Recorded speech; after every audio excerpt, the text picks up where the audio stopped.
2005, me and my family decided to take a vacation down to Florida. I was about 6 years old at the time. I was excited, of course. Disneyland or Disney World, whichever one's down there. We were going to it, so I was excited. My mom's two friends also came with their cousin, and she had a daughter that was a little younger than me.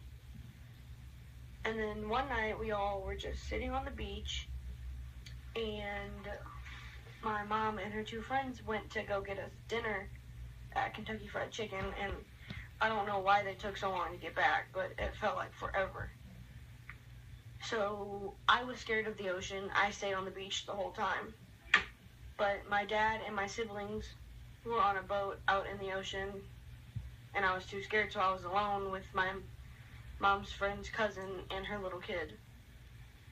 And her daughter had got Cheeto crumbs or cheese puff crumbs on my sunglasses to the point where I couldn't see through them. And of course, as a kid, I was upset. So I wanted to go clean them off, and I didn't know what to do. You would think my first instinct would be to just rinse them off in the ocean real quick, just go by the edge. But no, I wanted to go find one of the beach showers that they have all along the beach. So I don't know how this part went down, but it seemed like I just went with ease. No one tried to stop me. So I don't know why my mom's friend's cousin wouldn't want to stop me, but I ended up going by myself, and before I knew it, I just found myself walking back and forth. And I knew that I was walking back and forth because there was an old man, and the second I looked at him, I knew, I hope I walk past and he doesn't see me. But right when I walked past, he goes, "Oh, honey, are you lost?" And I almost just didn't want to say anything because I didn't want to talk to him because I was scared, and he had a long beard and he was super old, so I was just scared and I didn't want him to talk to me. So I kept walking back and forth because I didn't know where I was going, but I didn't want him to know I was lost. He said, "You look lost. Why don't I take you back to my condo for right now?" And at that point, I thought I would never be found by my family. And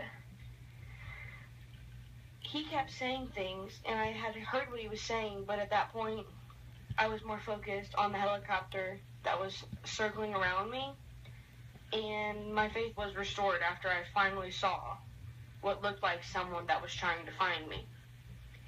So I was still just standing around there, looking around, and then as I'm looking around, I look behind me, and I finally see my mom.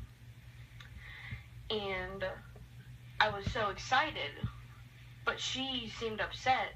She was so worried that she ended up collapsing to her knees.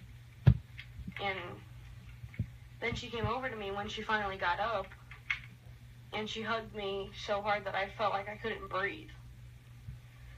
And then after she found me, my dad had came in right at that point, and everyone was so happy to see me. So we went back to the condo, and we ate dinner, which I didn't even really have an appetite at this point. And what gets me is that I don't remember anything else from when I was this young. So that's why I feel like this was such an important story and lesson in my life, that I shouldn't be wandering into places that I'm uncomfortable with, and that I don't know which way to go to find something, because this story could have ended way worse than it did.